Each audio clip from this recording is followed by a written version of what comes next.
የሴት የብልት ፈሳሽ አሳሳቢ የሚሆነው መቼ ነው? ፈሳሽ ሲጀመር የሚኖረው ለምንድን ነው? ጤናማ ፈሳሽ የምንለው ምን አይነት ሲሆን ነው? አሳሳቢ ወይም ጤናማ ላልሆነው የብልት ፈሳሽ ምክንያቶቹ ምንድናቸው?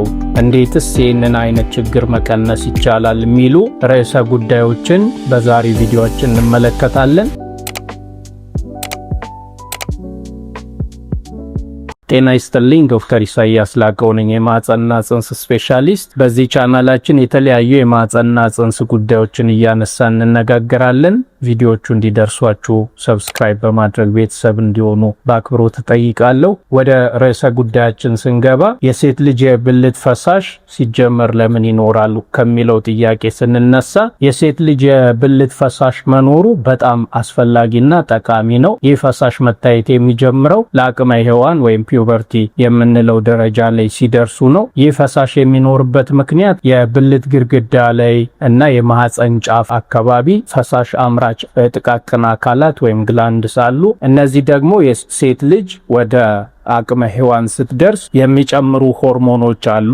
በተለይ ኢስትሮጂን የምንለው ሆርሞን እነዚህን ጥቃቅን አካላት ያነቃቃቸዋል። ስለዚህ ፈሳሽ እንዲያመርቱ ያደርጋል። ይህ ፈሳሽ የሚጠቅመው ደግሞ የመራቢያ አካል እርጥበቱን ጠብቆ እንዲቆይ ነው። ይህ እርጥበት መኖሩ የሚጠቅመው አንደኛ በግንኙነት ጊዜ የመድረቅ ሁኔታ እንዳይኖር፣ ያ በሚኖርበት ጊዜ ደግሞ በቀላሉ የሚላላጥ አካል ስለሆነ ተላልጦ ለተለያዩ ኢንፌክሽኖች ስለሚያጋልጥ እርጥበቱ እንዲጠበቅ ይፈለጋል። ሌላኛው ደግሞ የተለያዩ የሞቱ ሴሎችን፣ ባክቴሪያዎችን እያጸዳ ወደ ውጭ ለማውጣት ያገለግላል። ስለዚህ ፈሳሽ መኖሩ ቦታው በእርጥበቱንና ንጽህናው ተጠብቆ እንዲቆይ ያደርጋል። ይህ ፈሳሽ በመጠን የሚጨምርባቸው ጊዜያት አሉ። በተለይ የዘር ፍሬ በሚለቀቅበት ሰዓት፣ ኦቭሌሽን የምንለው በሚካሄድበት ሰዓት ፈሳሹ ይጨምራል። በግንኙነት ሰዓት ይጨምራል። በእርግዝና ወቅት ይጨምራል።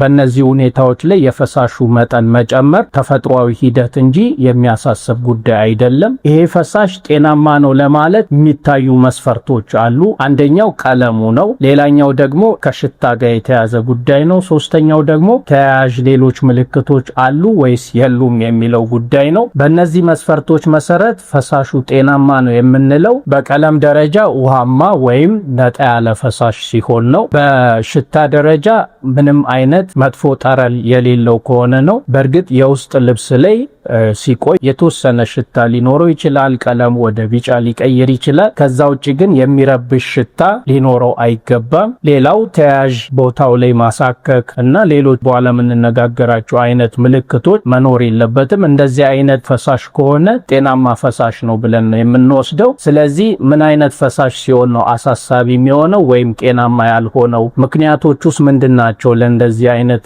ጤናማ ያልሆነ ፈሳሽ የሚዳርጉት ወደሚለው ስንገባ ደግሞ ጤናማ ያልሆነ ፈሳሽ የምንለው አንደኛ በከለር ደረጃ ከብልት የሚወጣው ፈሳሽ አረንጓዴ ወይ ወደ ቢጫ የሚወስድ አይነት አረፋማ ፈሳሽ ከሆነ እና የሚሸት ሽታ ካለው ይሄ ጤናማ ፈሳሽ አይደለም። እንዲህ አይነት ፈሳሽ እንዲከሰት የሚያደርጉት ኢንፌክሽን ሲኖር ነው። በተለይ ትራይኮሞናስ ቫጃይናሊስ የምንለው ተዋሲ በሚያጠቃ ሰዓት ትራይኮሞኒያሲስ እንለዋለን እኛ። በዚህ ተዋሲ የመጠቃት ሁኔታ በሚኖርበት ጊዜ እንደዚህ አይነት ፈሳሽ ሊከሰት ይችላል። ከዚህ ከፈሳሹም ጋር ተያይዞ ደግሞ ቦታው ላይ ማሳከክ፣ የህመም ስሜት፣ ሽንት ላይ የማቃጠል አይነት ስሜቶች ሊኖሩ ይችላሉ። እንደዚህ አይነት ችግር ካለ በፍጥነት ሄዶ መታየት ያስፈልጋል።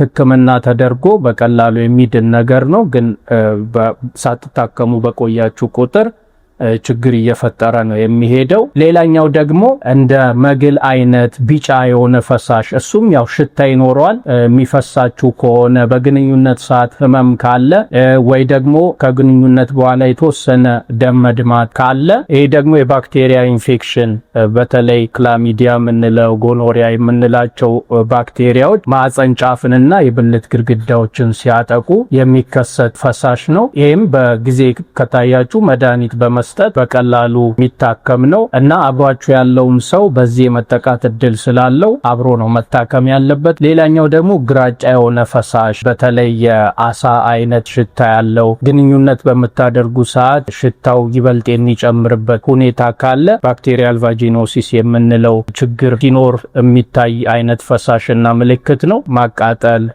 እዛ አካባቢ ህመም አይነት ስሜቶች ብዙ ጊዜ አይኖሩትም። ይሄንኛው ሁኔታ እንደውም የሚከሰተው ከሌላ ቦታ በመጡ ተዋሲያን ሳይሆን እዛው መራቢያ አካል ውስጥ ባሉ ባክቴሪያዎች ነው። በኖርማሉ ጊዜ የመራቢያ አካል ውስጥ ብዙ ባክቴሪያዎች አሉ። ኖርማል ፍሎራ ይባላሉ። ምንም አይነት ጉዳት አያመጡም። ግን ጉዳት የማያመጡት ባላንሱ ተጠብቆ ሲቆይ ነው። በተለይ በዋናነት የሚገኘው ባክቴሪያ የሚያመነጨው አሲድ አለ። እሱ ከሰውነት ጋር እዛ አካባቢ ተስማምቶ ነው የሚኖረው። ይሄ አሲድ የሚያመነጨው ባክቴሪያ አንዳንዴ ስትታጠቡ ማህፀን ግድግዳንም የምትታጠቡ ከሆነ ሳሙና የምትጠቀሙ ከሆነ እዛ አካባቢ ያለው መጠኑ ይቀንሳል። እሱ መጠኑ ሲቀንስ የሚያመርተው አሲድ መጠንም እየቀነሰ ሲሄድ ሌሎቹ ሰላማዊ ሆነው ይኖሩ የነበሩ ባክቴሪያዎች መጠናቸው እየጨመረ ይሄንኛው ዋናው ባክቴሪያ እየቀነሰ ሲሄድ ኢንፌክሽን የመፍጠር አቅማቸው እየዳበረ ይመጣና ይሄንን ባክቴሪያል ቫጂኖሲስ የምንለውን ችግር ይፈጥራሉ። ስለዚህ እንደዚህ አይነት ሁኔታም ሲኖር መድኃኒት ሰጥተን እንዲስተካከል ማድረግ ይቻላል። ስለዚህ በዚሁም የመራቢያ አካልን በሳሙና በተለይ ውስጡን በሳሙና መታጠብ፣ የመራቢያ አካል ግድግዳንም በተደጋጋሚ በውሃ ማጠብ እነዚህ ጤናማ የሆኑ ባክቴሪያዎች ቁጥር እንዲቀንስ ስለሚያደርግ ዶቺንግ እንለዋለን። እንደዚህ አይነት ልምምድም ካለ ይህንን ማቆም ያስፈልጋል። ስለዚህ እነዚህ ሁኔታዎች የብልት ፈሳሽን ቀለሙን በመቀየር ጠረኑን በመቀየር ጤናማ ያልሆነ ፈሳሽ እንዲሆን ያደርጋሉ። ሌላኛው እዚህ ጋር እንደ ግንዛቤ መወሰድ ያለበት በተለይ እድሜ እየጨመረ ከ40 በላይ የሆነ ሲሄድ እንደዚህ አይነት ፈሳሽ በተደጋጋሚ የሚከሰት ከሆነ እንደ ውሃ አይነት ፈሳሽም ሆኖ ግን ጠረን ያለው ከሆነ በተደጋጋሚ እየታከማችሁም የማይቆም አይነት ከሆነ ምናልባት የማህፀን ጫፍ ካንሰር ምልክትም ሊሆን ይችላል። በፍጥነት ሄዶ መታየት ያስፈልጋል። ሌላኛው ጤናማ ያልሆነ ፈሳሽ ደግሞ ለአቅመ ሔዋን ከመድረሳቸው በፊት ልጆች ላይ መጠኑ የበዛ ፈሳሽ የሚወጣ ከሆነ ሽታ ካለው በጣም ባይኖረው መጠኑ የበዛ ፈሳሽ ካለ በተለይ ብራውን ከለር አይነት ፈሳሽ ካለ ምናልባት ያልታወቀ የተለያዩ ጥቃቅን ነገሮች ብልት ውስጥ ተቀምጠው ሊሆን ይችላል። ምክንያቱም ሲጫወቱ ያንን ሊያደርጉ ይችላሉ።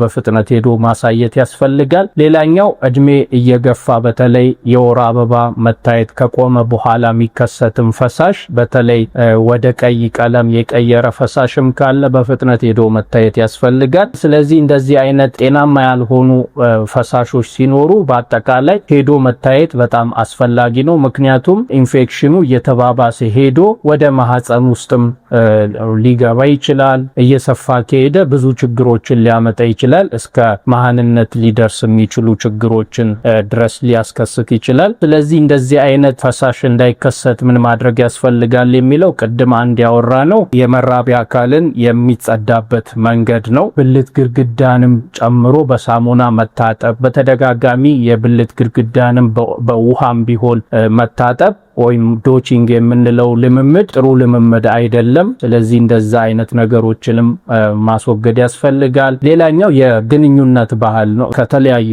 ሰዎች ጋር የሚደረግ ግንኙነት ዋና አጋላጭ ምክንያት ነው ተብሎ ነው የሚወሰደው ለዚህ ሁኔታ። ስለዚህ በአግባቡ ኮንደም መጠቀም እነዚህ ሁኔታዎችን ለመቀነስ እጅግ በጣም ጠቃሚ ነው እና ቦታውን በንጽህና መጠበቅ እነዚህ አይነት ሁኔታዎች የመከሰት እድላቸውን ይቀንሳል። ከተከሰተ በኋላ ደግሞ በፍጥነት ሄዶ መታየት። ብዙ ጊዜ እኛ ጋር ሊታዩ የሚመጡ ሴቶች አንዱ የሚያስቡት ይህ ነገር የሚያሳፍር የሚጠየቁ ጥያቄዎችም ያው ፕራይቬት ጉዳዮች ስለሚበዛቸው እሱንም በመፍራት ያለ መታየት ሁኔታዎችን ብዙ ጊዜ እኔ ፐርሰናሊ ብዙ ጊዜ ይገጥመኛል። ግን ምንም በቃ ይሄ እንደ ሌላው የጤና ጉዳይ እንደሚገጥሟችሁ እንደምትታከሙት ከተከሰተ ያለ ምንም ፍርሃት በፍጥነት ሄዶ መታየትና መታከም ያስፈልጋል። ጥያቄ አስተያየቶቻችሁን በኮሜንት ላይ አስፍሩልኝ። ቸር ሰንብቱ። አመሰግናለሁ።